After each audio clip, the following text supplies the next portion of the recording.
Welcome back to the Black Jersey. No channel intro, no script, none of that. My name's Max, I'm the host over here at this channel, and after last night's Super Rugby final, my blood was absolutely boiling. The only reason I didn't make a video straight away is because, well, when you're under the influence of alcohol, you don't want to say stuff that's going to be on the internet forever. Unfortunately though, some other people just can't control themselves and don't have the ability to think the same way that I did. I was like, right, I've had too much to drink. I'm not going to say anything because I'm a responsible adult who wants to keep his place in society and actually wants to come across as credible with integrity. If you seriously think that Ben O'Keefe cost the Chiefs the game last night, and I'm saying this as a Chiefs fan, I don't want you in my audience. I'm absolutely sick to death of the disgusting abuse that referees are copping in rugby and in other sports as well. It's the crap like we saw last night. That is why we are consistently seeing the number of community volunteer referees going down the absolute drain. I'm going to call out content creators. I'm going to call out comments. I'm not blurring anybody's names. I'm sick of this name and shame. All of the people who are soft are going to cry, oh, but cancel culture. No, I don't care, mate. Free speech extends to a point, that point being the law. If you're under the age of 18, this video is probably not for you, because I've got a lot to get off my chest about the absolute ridiculous behaviour that people are showing towards referees, showing towards players, just the lack of compassion, the lack of ability to know what you're talking about. It's almost like it's cool nowadays to not know what you're talking about. Jimmy Jackson, a New Zealand comedian, he's the first off. He says, is the ref going to be in town tonight when talking about the Chiefs' loss? Not acceptable. Clear incitement of violence should result in him being locked up. When you incite violence, you need to go to jail. If you send death threats, you need to go to jail. And if you do any of this stuff in the comments of this video, just like any other video I've made, you lose your right forever. Goodbye. See you later.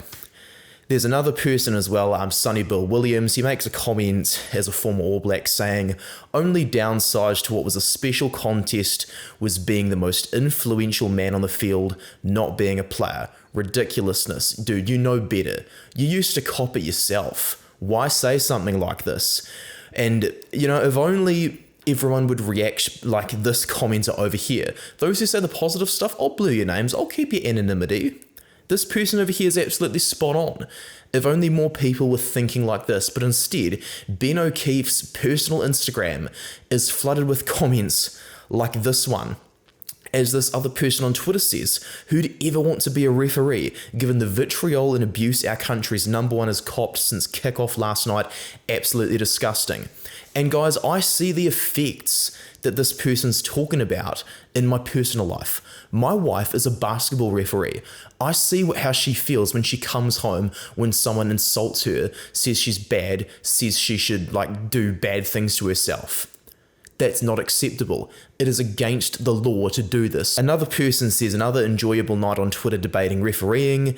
At a time where referee numbers are low in the community game, it's frustrating that having a crack at the guy in the middle is the go-to for fans of a losing game. Exactly. And when I first started watching rugby as a Year 7 student, for those in New Zealand, it's equivalent to grade 6 over in the USA, none of this was commonplace or anything. I was just an 11-year-old kid watching the Rugby World Cup going, oh, this is such a cool game. Oh, I hope we can win. I hope we can win. And the minute the All Blacks lifted that trophy, Richie McCaw had that smile of relief, I was like, yo, I'm hooked on rugby for life. That was me. But as social media has become more prevalent, it's just getting to a further and further and further point where players such as Anton Leonard-Brown, before he's cited, you know, the impact that mental health has had on his career. Rosie Kelly, she'll be making her debut for the Black Ferns during the Pacific Force series. She's uncapped. Me and her ended up having a really good yarn about mental health in my podcast with her. Make sure to go view that, of course, if you want to hear from her. And you know, all this behavior towards players in social medias continues. Not enough action was taken, and so thanks to people like Razzie Erasmus, who I've since changed my tune on, they have extended this behavior that players cop towards referees. There's also this channel called TAS Analytics that hasn't uploaded in a while, but last year went really viral for just being an absolute towards referees. The dude's last video was titled, "The Referee Who's Tarnishing Rugby's Reputation, Carl Dixon." That should be incitement of violence, defamation, and slander. It's one thing to have an opinion, it's another thing to just not know what the heck you're talking about, trying to say someone's bad at something when you couldn't even sprint yourself. Another video of his says the death of rugby. He tries to show these supposed mistakes but doesn't cite the actual law book for any of these plays. I've watched them all. Dear World Rugby, thanks for killing our game, Freddie Stewart red card. And perhaps the most egregious examples includes this one here where he's trying to say that Dan Sheehan was kicking this ball out of the breakdown against South Africa for the Irish. As we can clearly see in the picture, Sheehan is being cleaned out of the ruck. South Africa do not have a halfback touching the ball. They do not have a forward that's at the bottom of the ruck touching the ball. The ball is loose, and to go back, you must go forward. As Sheehan's torso is moving backwards, the gravitational pull there, it forces his feet to come forwards, and he just so happens to knock forward a loose ball. That's why I didn't bother discussing it in my analysis video of this game, because it's got nothing to do with it. TAS Analytics, Rosie Erasmus, everything, they started this huge anti-ref crusade, and the second of these egregious examples. TAS Analytics is talking about a high shot that Colby copped, clearly a high shot. Should have been cited, but the ref could not see it.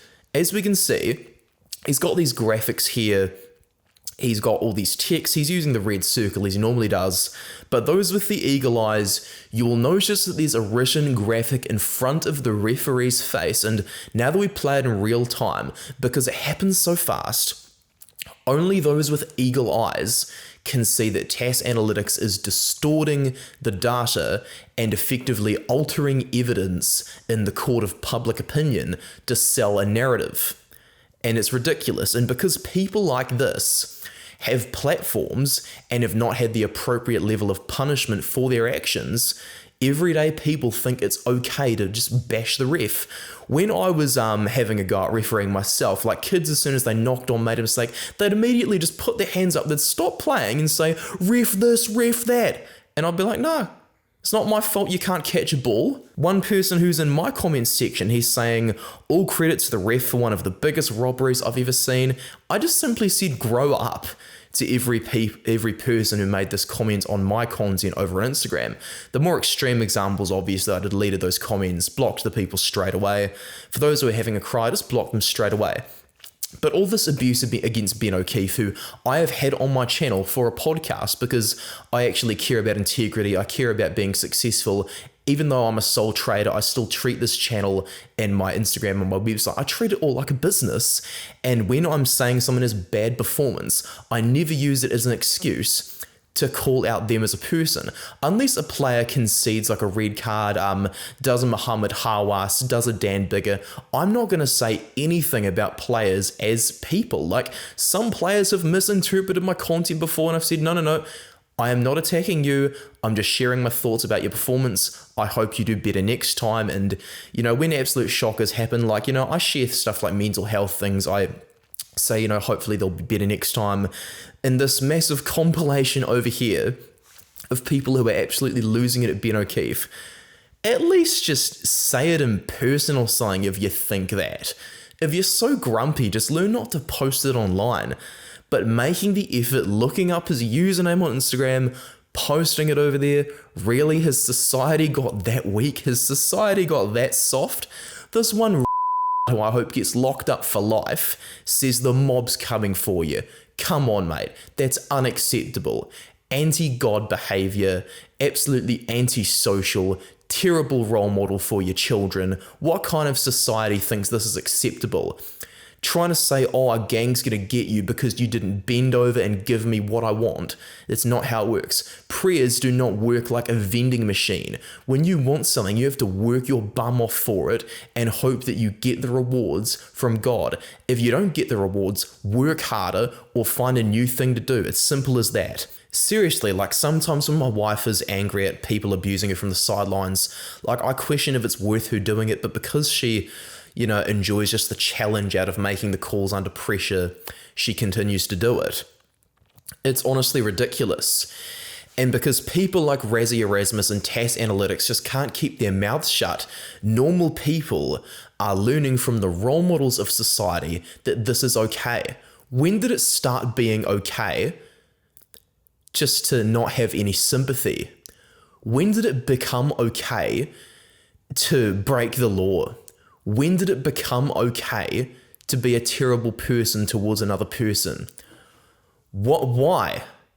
It's ridiculous, and we need to start asking serious questions of society. Stop all this victimhood ridiculousness.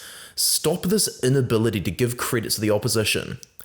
As boring as it is to hear the same old scripted stuff, all credit to the boys, blah, blah, blah, it's a heck of a lot better than people who just cannot take accountability. Like Ian Foster, when he was getting abused last year and stuff, I wanted to feel sorry for him, but I just couldn't because he refused to take accountability for the team's performance. We need to start normalizing properly treating other people again in this society. And I'm just getting over seeing death threats, seeing people who are being rude, people who can't take a joke. I'll post memes, I want to have a laugh, I want to enjoy my life every now and again. I'll make the odd funny comment in videos of mine that some people won't find funny. But there's a clear difference between just going out to be an idiot and making a joke, being a comedian, and that's why laws exist. To the New Zealand government, please do me a favour and start enforcing them. Because Ben O'Keefe is an eye surgeon, he's a referee, he works so hard, he doesn't deserve to get torn down for being one of the hardest working people in the game of rugby. He deserves to be rewarded for it. Not just spat on by people who have no prospects in life, who aren't going anywhere. World Rugby, every time you see this behaviour from players, match officials and everything, I want you to throw the book at them and ban them for the rest of their lives from the game, because I'm over it. I'm sick of removing death threats from my comments section. I'm sick of getting death threats for sticking up to refs. I'm over it. World Rugby, if you can't pull these people's heads in, maybe I'm just not even going to bother uploading to this channel anymore. That's it for the video. I'm over it. I'm sick of people being disgraceful towards referees, and I hope we can be better. Everyone that's watching this video, remember, self-control is key. Don't take it out on refs. It's not the referee's fault that your team plays badly. It's not the referee's fault that you get carded. And it certainly isn't the referee's fault that this try over here that I've blued out a little bit and discoloured to Richie Mwanga was legally scored. That's the end of the video, and I'll see you later. Thanks for watching, guys. Cheers.